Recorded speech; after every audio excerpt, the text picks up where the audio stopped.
राजस्थान राज्य के यशस्वी मुख्यमंत्री श्री अशोक गहलोत ने 10 फरवरी 2023 को जो बजट इस सदन में पेश किया वो इस प्रदेश के अंतिम पंक्ति में जो व्यक्ति अंतिम में खड़ा है, अंतिम पंक्ति का अंतिम व्यक्ति जो खड़ा है उसको सामने रख करके तैयार किया और प्रस्तुत किया, जिससे कि गरीब, बेसहारा और जरूरतमंद लोगों को खुशहाली मिले, उनका आर्थिक उन्नयन हो तथा सामाजिक सुरक्षा प्राप्त हो।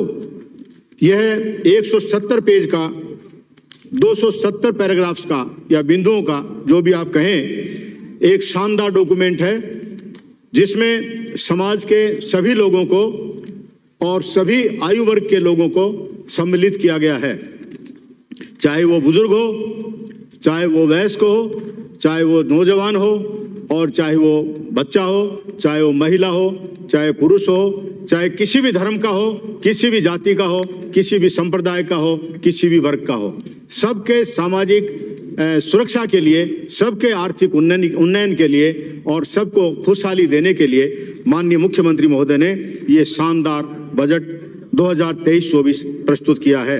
और उसमें समाविष्ट है कि जो व्यक्ति हमारे प्रदेश का है, चाहे वो कहीं भी हो, किसी भी स्थिति में हो, वो भूखा नहीं सोएगा। प्रत्यक्ष को प्रमाण की आवश्यकता नहीं है। समाज के अंतिम पंक्ति का अंतिम व्यक्ति जो वाल्मीकि समाज है, उसके लिए उन्होंने 30,000 के अवसर दिए, 30,000 नौकरियों प्राप्त करने के अवसर दिए। और गत बजट में जो 20 करोड़ का वाल्मीकि कोष स्थापित किया था, मैं माननीय सभापति महोदय आपके माध्यम से सदन को अवगत कराना चाहता हूं कि मैंने भी माननीय मुख्यमंत्री महोदय से निवेदन किया था कि 20 करोड़ रुपए का वाल्मीकि कोष इनकी जनसंख्या को देखते हुए और जो जगह जगह ये लोग जो फैले हुए हैं उनको देखते हुए 20 करोड़ कम पड़ेंगे। माननीय मुख्यमंत्री महोदय का मन भी था और मन को देखते हुए ही मैंने उन्हें लिखा था। मुझे इस बात की खुशी है और इस बात के लिए मैं उनका आभार प्रकट करता हूं कि 20 करोड़ से सीधा 100 करोड़ रुपए का वाल्मीकि कोष उन्होंने स्थापित किया।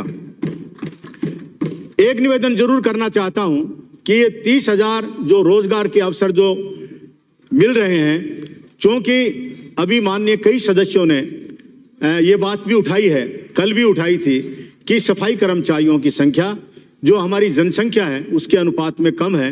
अतः मैं निवेदन करता हूं कि ये 30,000 की जो रोजगार के जो अवसर हैं वो 2 वर्ष के बजाय अगर इसी साल अगर दिए जाते हैं तो मेरे विचार से ज़्यादा अच्छा रहेगा। कई संगठन जो इस समाज से जुड़े हुए हैं उन्होंने मुझसे मुलाकात की है, माननीय मुख्यमंत्री को धन्यवाद दिया है और उनकी ये भावना है कि वाल्मीकि समाज को इतना बड़ा उपकृत माननीय मुख्यमंत्री महोदय कर रहे हैं, तो वाल्मीकि जयंती पर या महर्षि वाल्मीकि प्रकटोत्सव पर एक अवकाश भी वो जरूर इस अपने जो जवाब है उसमें घोषित करें। दूसरा निवेदन करना चाहता हूं कि युवा विकास कल्याण और को 500 करोड़ रुपए का जो ये कोष जो माननीय मुख्यमंत्री महोदय ने किया है, ये तो पहले भी लोगों को स्पष्ट गोचर हो रहा था कि इस बार का बजट युवाओं के लिए आएगा, महिलाओं के लिए आएगा, बेरोजगारों के लिए आएगा, जरूरतमंदों के लिए आएगा, समाज के आम व्यक्ति के लिए आएगा। लेकिन खाली ये युवा कोष और कल्याण ही नहीं, उन्होंने अलग अलग कोष और स्थापित किए हैं, जैसे कि ओबीसी के लिए, जैसे कि आपके एमबीसी के लिए, ईडब्ल्यूएस के लिए, अल्पसंख्यक वर्ग के लिए 200 करोड़ रुपए का विकास कोष स्थापित करना कोई छोटी बात नहीं है, एक बहुत शानदार शुरुआत है। दूसरा मैं निवेदन करना चाहता हूं सभापति महोदय कि पिछले दिनों जो पिछले कुछ महीनों से या इस तरह की घटनाएं जो नकल के नाम से या अनफेयर मीन्स के नाम से जो उजागर हो रही थी, वो एक चैलेंज था राज्य सरकार के सामने।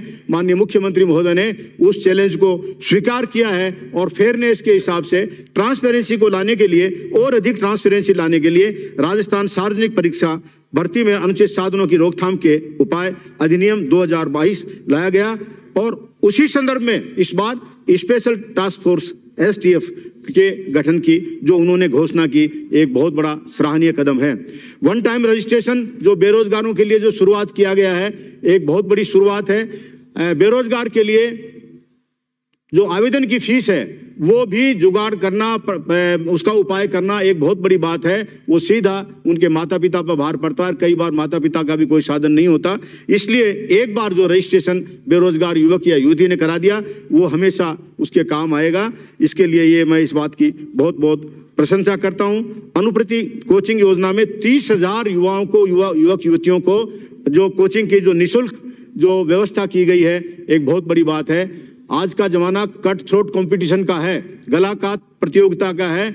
अगर बच्चा या महिला, लड़का या लड़की बहुत शानदार तरीके से अपनी प्रतियोगिता की तैयारी नहीं करती है तो उसका फ्लाइंग कलर्स के साथ बाहर आना, सफलता प्राप्त करना बहुत मुश्किल है। इसलिए कोचिंग एक अच्छी इंस्टीट्यूट में वो प्राप्त करे, नाम जो जिस इंस्टीट्यूट का अच्छा हो वहाँ प्राप्त करे, बहुत बड़ी बात है।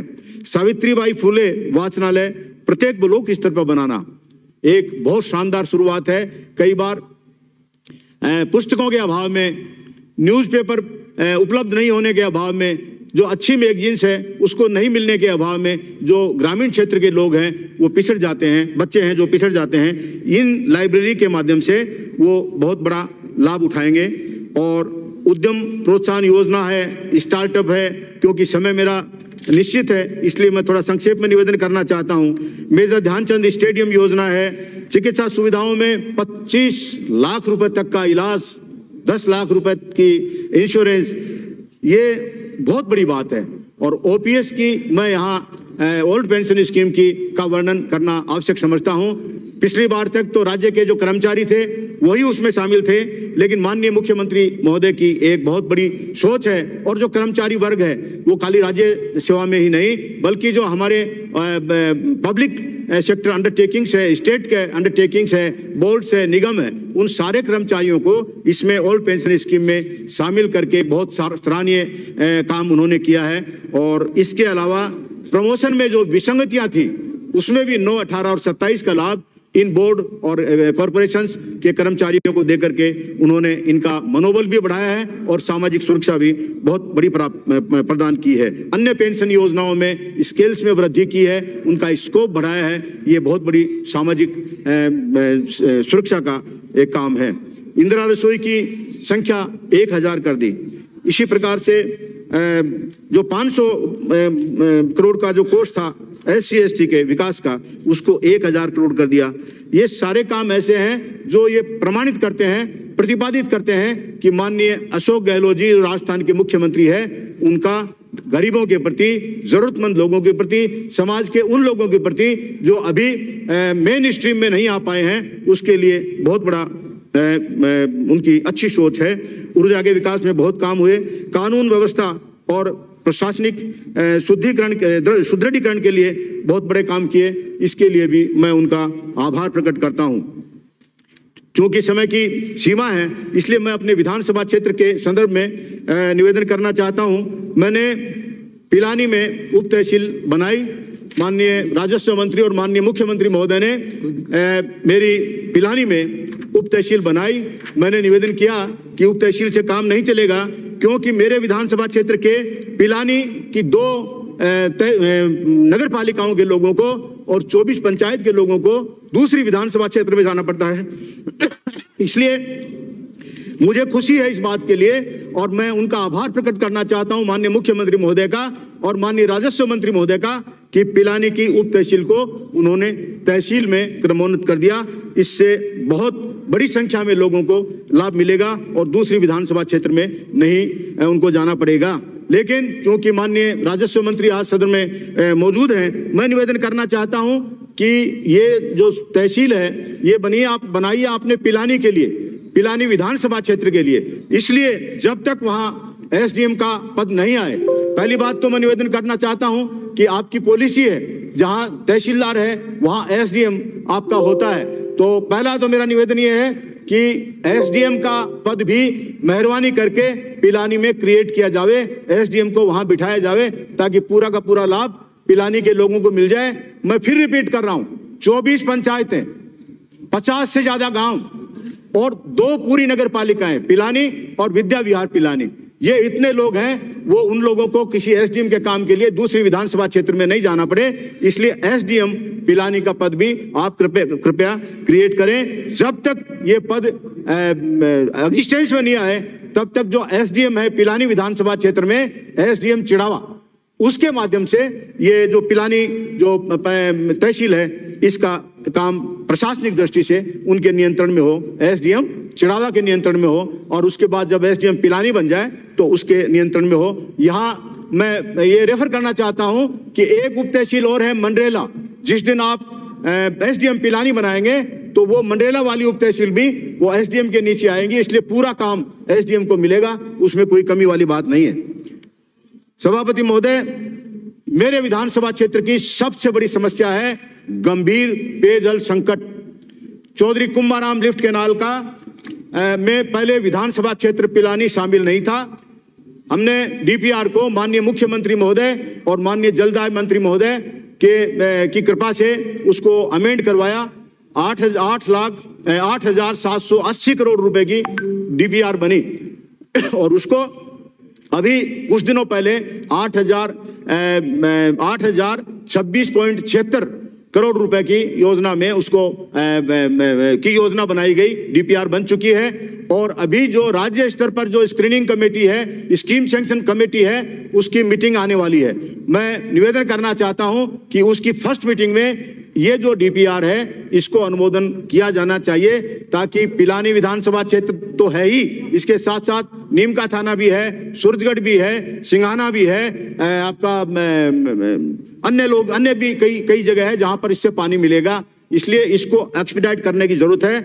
अदरवाइज अभी पानी के पीने की सर्दियों में भी गंभीर समस्या है, गर्मियों में क्या हाल होगा ये आप इमेजिन कर सकते हैं। माननीय मुख्यमंत्री महोदय को मैं आपके माध्यम से निवेदन करना चाहता हूं, मैं पीएचडी मिनिस्टर को और जो जल संसाधन मंत्री है उनको आपके माध्यम से निवेदन करना चाहता हूं कि पिलानी विधानसभा क्षेत्र के गहरे पेयजल संकट को निदान करने के लिए, उसका कोई न कोई उपाय करने के लिए वो तुरंत कोई तात्कालिक उपाय करें। जब तक चौधरी कुंभाराम लिफ्ट कैनाल का पानी नहीं आता है तब तक हमारे सभी किसानों को खेतों में एक एक कुंड देवें तथा कंटिंजेंसी प्लान बना करके सभी जगह पर ऐसी योजना बनाएं जिससे कि पानी उपलब्ध हो सके।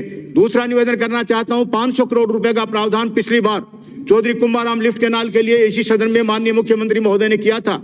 अगर वो 500 करोड़ रुपए, अन्यथा कहीं काम अभी तक नहीं आए हो क्योंकि डीपीआर चेंज हुई है, तो उन 500 करोड़ रुपए को तात्कालिक योजना बनाने के लिए, कंटिंजेंसी प्लान बनाने के लिए, पिलानी विधानसभा क्षेत्र के लोगों को पानी उपलब्ध कराने के लिए, पेयजल पानी उपलब्ध कराने के लिए उसको काम लें, मैं ये निवेदन करना चाहता हूं। माननीय सभापति महोदय, मैंने निवेदन किया था, कई पत्र लिखे थे माननीय मुख्यमंत्री महोदय को भी और चिकित्सा और स्वास्थ्य मंत्री महोदय को भी कि मेरे विधानसभा क्षेत्र में ये 4 उपकेंद्र है, उप स्वास्थ्य केंद्र है, लामा गोठड़ा है, डुलानिया है, बेरी है, बनगोठड़ी है, इनको आप पीएचसी में अपग्रेड करिए, उनमें प्राथमिक स्वास्थ्य केंद्र बनाइए। इस बजट में अभी तक वो नहीं आए। मैं निवेदन करता हूं कि जब माननीय मुख्यमंत्री महोदय अपना जवाब देवें तो ये लांबा गोठड़ा, डुलानिया, बेरी और बनगोठड़ी यहाँ पर प्राथमिक स्वास्थ्य केंद्र की वो घोषणा करें, ताकि वहां के लोगों को जो चिकित्सा सुविधाएं जो प्राप्त नहीं हो रही है अच्छी तरह से, उन लोगों को भी 20-20, 10-10, 15-15 पंचायतों के लोग हैं, ढाणियों के लोग हैं जिनके पास कोई समुचित चिकित्सा की व्यवस्था नहीं है, ये बन जाएंगी तो सबको चिकित्सा की सुविधा उपलब्ध हो जाएगी। इसी प्रकार से मेरा राजकीय सामुदायिक स्वास्थ्य केंद्र चिड़ावा एक बहुत बड़ा नगर है जिसमें जो सीएचसी इस समय है उसमें बेड्स की संख्या मात्र 75 है, 75 है, जबकि अन्य सारी सुविधा उसमें उपलब्ध है। मैं सभापति महोदय आपके माध्यम से चिकित्सा और स्वास्थ्य मंत्री महोदय को और माननीय मुख्यमंत्री महोदय को निवेदन करना चाहता हूं कि कम से कम 25 बेड इसमें बढ़ाएं, 100 बेड तो कम से कम करें और इसका जो दर्जा है वो उप जिला अस्पताल के रूप में इसको घोषित करें। मैं जो माननीय मुख्यमंत्री महोदय का जवाब आएगा उसमें उम्मीद करूंगा और उत्सुकता से इंतजार करूंगा कि मेरे विधानसभा क्षेत्र की सबसे बड़ी सीएचसी चिड़ावा को उप जिला हॉस्पिटल के रूप में वो मान्यता देवें। इसी प्रकार पिछले बजटों में कृषि उपज मंडी समिति और पॉलिटेक्निक कॉलेज के लिए घोषणा हुई थी। पॉलिटेक्निक कॉलेज चल रहा है, लेकिन मैंने चूंकि पिलानी में सरकारी जमीन की उपलब्धता बहुत लगभग नगण्य है, इसलिए जिला कलेक्टर को राज्य सरकार की तरफ से निर्देश दिए जावें कि वो इन दोनों संस्थाओं के लिए पिलानी में जमीन उपलब्ध कराएं ताकि वहां भवन बन सके। और पशु चिकित्सा केंद्र सरदारपुरा और नूनिया गोठला ये उपकेंद्र हैं पशुओं के। ये जो एरिया है जिसका मैं नाम ले रहा हूं वो हमारे पशुपालकों का मुख्य स्थान है, इसलिए इन दोनों को पशु उप स्वास्थ्य केंद्र सरदारपुरा और पशु उप स्वास्थ्य केंद्र नूनिया गोठला, इन दोनों को पशु चिकित्सालय के रूप में क्रमोन्नत करके मुझे अनुग्रहित करें।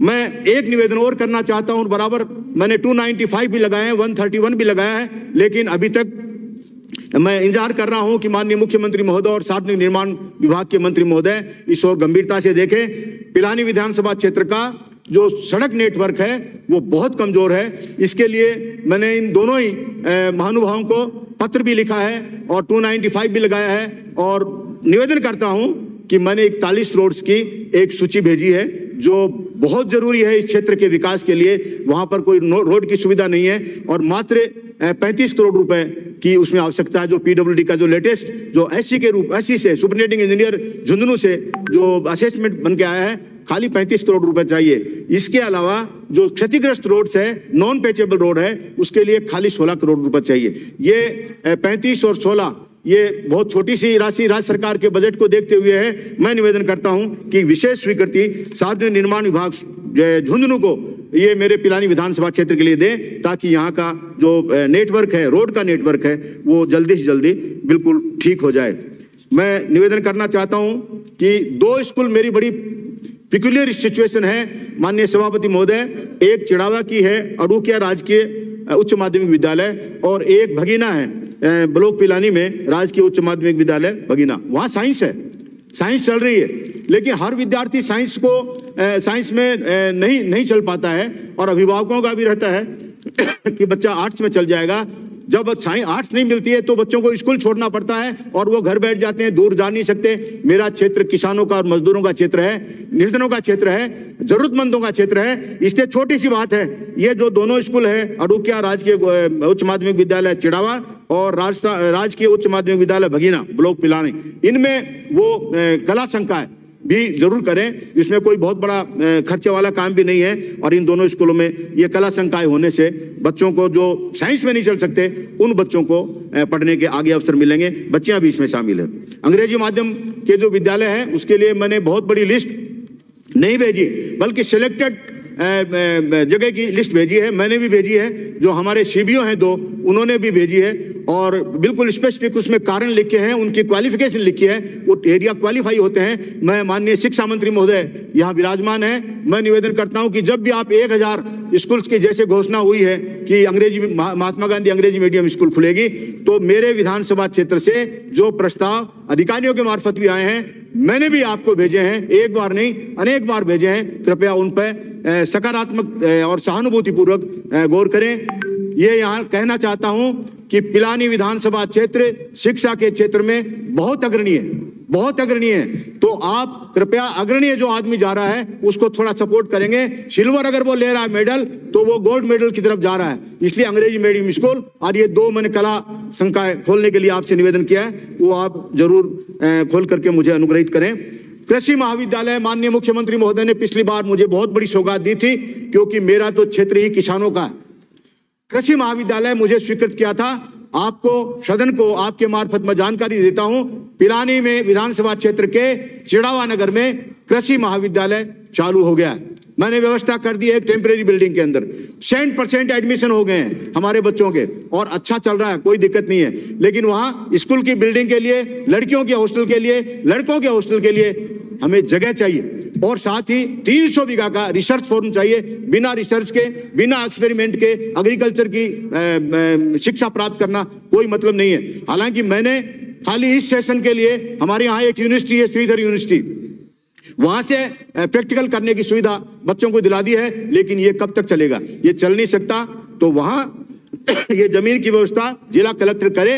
और साथ ही एक निवेदन करता हूं कि एक प्रस्ताव जमीन का यहाँ डीएलबी महोदय के आए, माननीय यूडीएच मिनिस्टर साहब चले गए, लेकिन उनको कन्वे करेंगे आप कि डीएलबी के यहाँ एक प्रस्ताव पड़ा है चिड़ावा में, चिड़ावा के बिल्कुल नजदीक है एक जमीन भगीनिया जोहड़े के नाम से, वो नगर पालिका ने अभी अलॉट नहीं करी है। इसलिए चूंकि बड़ा चंक था यहाँ डीएलबी के यहाँ आया हुआ है, तो डीएलबी महोदय को आपके माध्यम से, माननीय स्वायत्त शासन मंत्री महोदय को आपके माध्यम से मैं निवेदन करता हूं कि वो कृषि महाविद्यालय चिड़ावा के लिए भगीनिया जोड़े में वो जमीन अलॉट कराएं, ताकि मैं वहां राज्य सरकार से बजट लेकर के कॉलेज बनवा सकूं, लड़कियों का हॉस्टल बनवा सकूं, लड़कों का हॉस्टल बना सकूं, और 300 बीघा का जो रिसर्च फार्म है वो भी डेवलप करने के लिए जमीन दी जावे।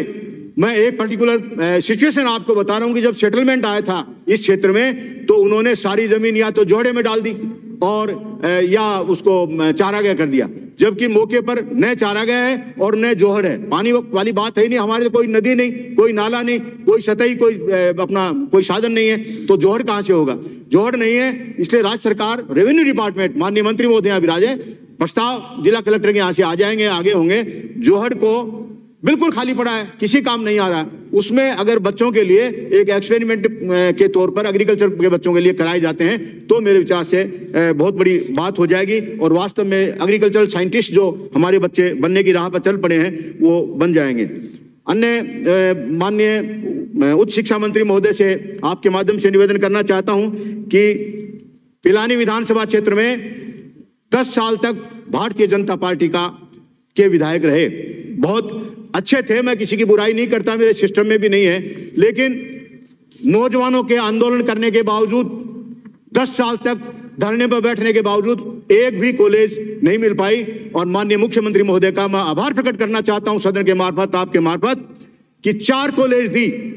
अभी 2 साल तो कोरोना खा गया, मेरे इसी टेन्योर में 4 कॉलेज दी, एक गवर्नमेंट कॉलेज चिड़ावा, एक गर्ल्स कन्या महाविद्यालय पिलानी, एक पॉलिटेक्निक कॉलेज पिलानी और एक कृषि महाविद्यालय चिड़ावा, 4 कॉलेज दी। मैं उम्मीद करता हूं कि जिला कलेक्टर को लिख करके इनकी जमीन वगैरह की जो समस्याएं हैं वो निपटाई जानी चाहिए। आपके यहां से डायरेक्शन जाएगा तो मेरे विचार से ये मेरी समस्या है उसका समाधान हो जाएगा।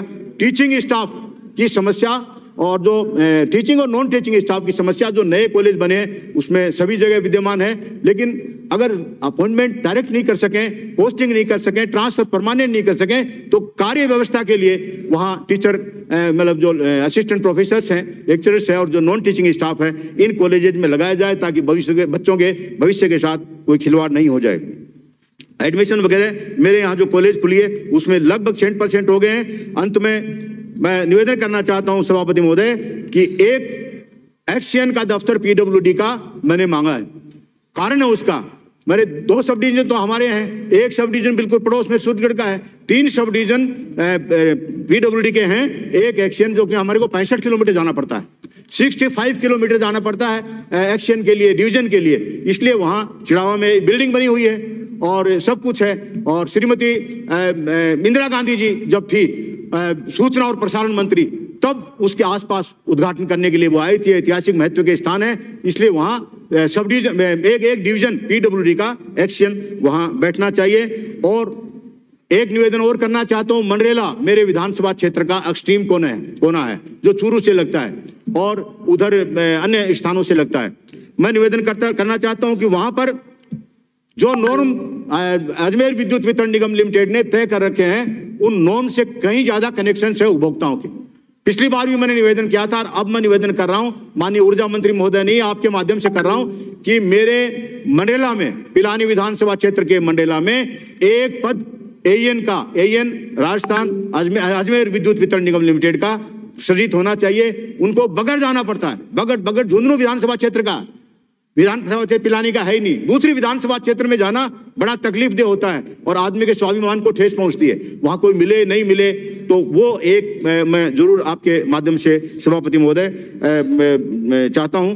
अंत में मैं निवेदन करना चाहता हूं, आज भी माननीय खेलकूद मंत्री से, युवा मामलात मंत्री से मेरा निवेदन हुआ है, मैंने निवेदन किया है कि पिलानी विधानसभा क्षेत्र बल्कि झुंझुनू जिला जो फिजिकली जो साउंड लोग हैं, जो खेल कूद में जो बहुत आगे बढ़ते हैं, जो टैलेंटेड बच्चे हैं, युवक हैं, युवतियां हैं, उनके लिए जाना माना क्षेत्र है। परंतु सुविधाएं तो होनी चाहिए।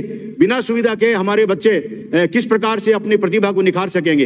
इसलिए एक तो मैं निवेदन कर रहा हूं कि गुरु हनुमान व्यायामशाला है, सार्वजनिक संस्था है, किसी की प्राइवेट आदमी की नहीं है। हमारे सांसद श्री शीश राम जी ओला साहब, उन्होंने उसको डेवलप की थी, सांसद कोष से काफी पैसा लगाया। मैं जब एमएलए बना तो मैंने भी पैसा लगाया। हमारे पास जमीन है 1.26 हेक्टेयर्स, उसमें खेल स्टेडियम बनना चाहिए। और अगर खेल स्टेडियम अन्य किसी योजना में नहीं बन रहा हो तो मैं मेरे विधायकों से 25 लाख रुपए की घोषणा कर रहा हूं। 25 लाख रुपए मेजर ध्यानचंद जो स्टेडियम की योजना है, माननीय खेलकूद और युवा मामलात मंत्री स्वीकृत करने की घोषणा इसी जवाब में कर दें। मेरा चेक सीओ के पास पहुंच जाएगा, ताकि कम से कम 50 लाख में तो ये जो मेजर ध्यानचंद स्टेडियम चिड़ाव में बने। इसके अलावा मंडेला में हमारे पास गवर्नमेंट स्कूल है, उसका खेल का मैदान है, किसी अन्य योजना के अंतर्गत वहां भी एक खेल का मैदान बनाया जाए। माननीय सभापति महोदय, ये सब मांगों के बावजूद भी मैं कंक्लूड करता हूं कि माननीय मुख्यमंत्री महोदय का ये जरूरतमंद और बेसहारा गरीबों का अंतिम पंक्ति के अंतिम व्यक्ति के लिए बनाया गया बजट बहुत सराहनीय है, खुशहाली देने वाला है, और मैं इसके पक्ष में अपना जोरदार समर्थन व्यक्त करता हूं। धन्यवाद। Thank you.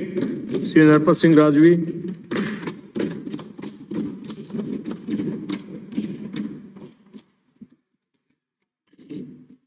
कल राजेंद्र जी हमारे चूरू से आने वाले सदस्य ने काफी बातें बोली, वो पूरी रिपीट तो नहीं करना चाहूंगा, लेकिन इस छोटी सी उम्र में सदन के नेता ने एक नया ही इतिहास रचा है। प्रजातंत्र में पहली बार